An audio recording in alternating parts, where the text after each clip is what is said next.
Assalamualaikum warahmatullahi wabarakatuh. Menanggapi pertanyaan yang ada di kolom komentar akun Facebook dari Sudaryanto. Mohon maaf Kiai mau bertanya, jika menyumbang dana kepada sebuah majelis, apakah termasuk sedekah Kiai? Mohon pencerahannya Kiai. Bismillahirrahmanirrahim. Menanggapi pertanyaan tersebut, saya akan membahas dengan lumayan detail. Saya bukan mengatakan detail, namun lumayan detail.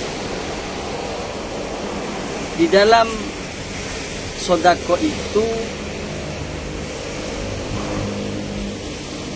merupakan sesuatu pekerjaan yang mana sodako itu merupakan bagian dari syariat. Sodako ini istilah di dalam syariat, di dalam ilmu fikih. Namun kata menyumbang, kata donatur dan lain sebagainya itu merupakan istilah dari bahasa negeri kita, yakni bahasa Indonesia. Jadi di dalam ilmu fikih itu, dalam ilmu syariat itu ada beberapa bagian. Yang pertama yakni zakat. Zakat ini merupakan sesuatu yang wajib kita lakukan, baik zakat Idul Fitri maupun kita zakat mal ataupun kita zakat hewan ternak kita dan lain sebagainya.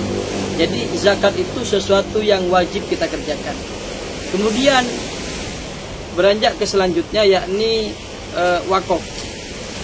Wakaf ini sesuatu harta yang kita wakafkan kepada suatu lembaga. Misalnya kita punya tanah, kita ingin wakafkan kepada pesantren. Namun di dalam wakaf itu ada rukun-rukunnya, yang mana rukun wakaf itu ada 4. Yang pertama yakni harus ada orang yang berwakaf. Kemudian harus ada orang yang menerima wakaf. Juga di situ ada barang yang akan diwakafkan kepada orang tersebut. Dan ketika sudah ada orang yang berwakaf dan menerima wakaf, begitupun juga dengan barang yang akan diwakafkan, maka di situ rukun yang terakhir yakni ijab qabul, akad di dalam wakaf tersebut. Kemudian kita beranjak hal yang berikutnya yakni dikatakan infak. Infak ini kita memberikan sebagian dari harta kita, milik kita, kepada masjid, kepada lembaga, kepada pesantren dan lain sebagainya.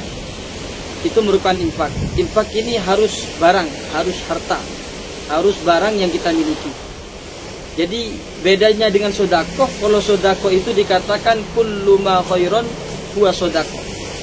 Setiap sesuatu yang baik yakni dikatakan sodakoh. Misalnya sodakoh yang gampang yakni berupa senyuman. Ketika kita melihat seseorang dengan senyuman, kemudian senyuman kita itu membuat seseorang itu senang, bahagia. Nah itulah bagian dari sodako. Jadi sodako tidak harus uang, tidak harus harta, tidak harus hal yang kita miliki. Dari berbagai apapun kita bisa sodako. Dari tenaga pun kita bisa sodako. Misal ada pembangunan masjid di sekitar desa kita. Kita membantu di dalam pembangunan masjid itu ikhlas karena Allah, lah itu bagian dari sodako. Jadi menyumbang ataupun donatur ataupun apalah istilah yang berada di masyarakat Indonesia yang tidak ada kaitannya dengan zakat, dengan wakaf dan infak, itu dikatakan sodako. Hanya beda istilah saja. Kalau sodako itu bahasa Arab, bahasa istilah di dalam bahasa syariat. Namun menyumbang, donatur dan sebagainya merupakan bagian dari bahasa Indonesia atau bahasa yang berada di dalam negara kita Indonesia. Bisa entah itu Madura ataupun dari bahasa Jawa. Karena dalam bahasa Madura sendiri ada bahasa menyumbang, yakni dikatakan nyumbeng atau sumbengan, katanya seperti itu. Itu juga dikatakan sodako, bagian dari sodako. Jadi mungkin apa yang saya sampaikan cukup jelas. Sekiranya ada manfaatnya dan tolong diamalkan agar betul-betul apa yang saya sampaikan benar-benar bermanfaat untuk diri saya dan setiap pendengar dari channel YouTube Ponpes Nurul Hikam Official.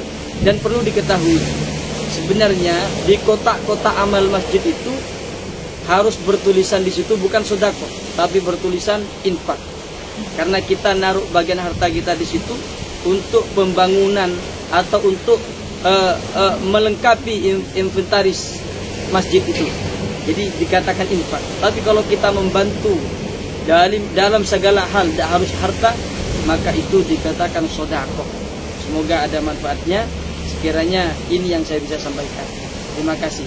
Wassalamualaikum warahmatullahi taala wabarakatuh.